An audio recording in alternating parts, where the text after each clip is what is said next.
your bill statement. It detaches here. They want you to send this in with your payment, and what we're going to be doing is showing you how this actually is your payment. So the whole thing together is an invoice. It's consisting of a bill and a remittance. It's the demand to pay and a coupon. It's your liability and your remedy, all in one package. Now, in order to do this, you're going to detach that. You'll have to put these things on it. One, you'll have to stamp it as a teller. You have to put a stamp on there. $1 Canadian stamp should suffice. You write across it, and when you do that, you're going to be acting as a teller because you will have sent out a letter to the governor of the Bank of Canada telling him you'll be acting as a teller. You'll be putting your signature across that stamp. Upon it, you will also put the birth certificate information that you have.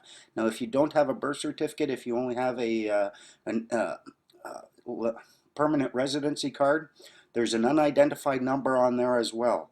You're looking for that unidentified number, your registration number, and your name. Those are the three pieces of information that you need that will be able to allow you to start discharging your debts in this way. You'll have to put the date on it, of course, because a good teller would do that. You have to fill in the amount. There'll be a box here. Fill that box in based on the amount owed. Over here it's owed. Make that match so it zeroes out. And then you write across it, consumer purchase.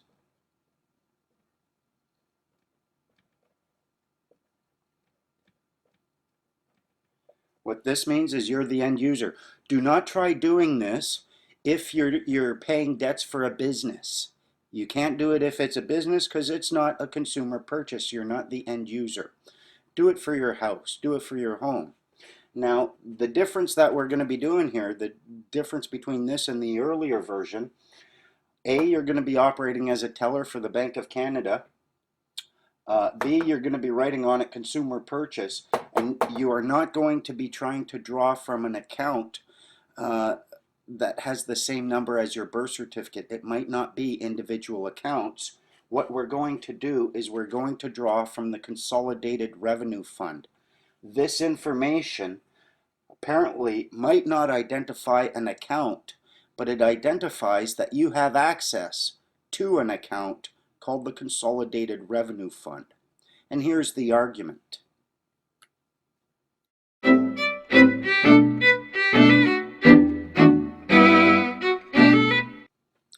Okay, so now this process, in order to engage in this, you're going to have to serve some letters and some notices on certain parties.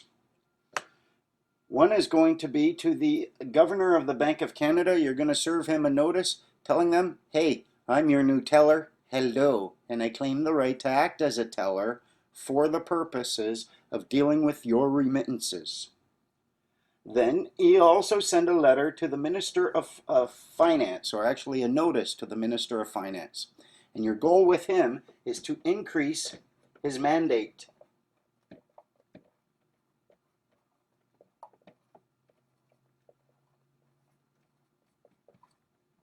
Here you're a teller. Now, when you send your payments off to people like TELUS or a gas company or hydro company or whatever, they might not know what to do with it. So, since we're very nice, courteous people, of course, we're going to send them a courtesy letter full of instructions explaining to them how this remittance is in fact the payment, and when properly presented by them to the Minister of Finance, they will get paid through the Consolidated Revenue Fund. So send them a courtesy letter telling them what to do with it.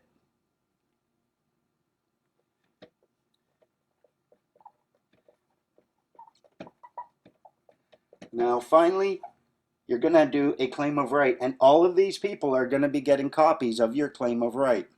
You're going to be claiming the right to do all of these things, to act as a teller, or Bank of Canada guy has to provide one for you, or order tellers in existing banks to provide your service for you. But the remedy has to be there, and he can't block it. So you claim the right to act as a teller. You claim the right to increase the minister's mandate.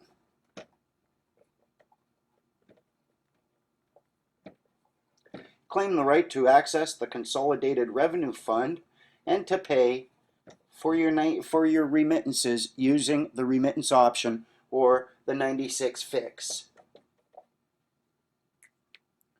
You're going to have to do all of these before you start engaging in your process. You have to make sure before you try getting paid on this or before you try paying on this that you do in fact increase the minister's mandate and that you do act as a teller or you get someone acting as a teller with that document. So when you send it to these people, along with your courtesy letter and your claim of right, they know that they will get paid out of that $5 billion fund that's sitting there specifically for this purpose. So I hope that helps you out. That's essentially the process. Now, these things, people are going to say, give me notices, give me copies, give me examples. Dudes, this is about growing up. It's about recognizing your duties as a human being and as a proper Canadian. Writing these is not difficult. You can find them. I'm sure that there'll be forums with people posting their examples on it. If you wanted to pay me, I'd do it. But dudes, I don't think I have an obligation to create for you your claim of right or to be your courtesan or to increase the minister's mandate on your behalf or to speak to the Bank of Canada governor on your behalf. So you can learn these things. A notice is a simple thing. There's only going to be very few things in it, a little bit of research, a little bit of self-education. You will have the tools you need to send off to these people. I don't like it when people expect me to do it all for them. There is such a thing as due diligence. There is such a thing as educating yourself. And me showing you is not going to teach you as much as you doing it yourself. If you can't craft a notice, you shouldn't be using this process.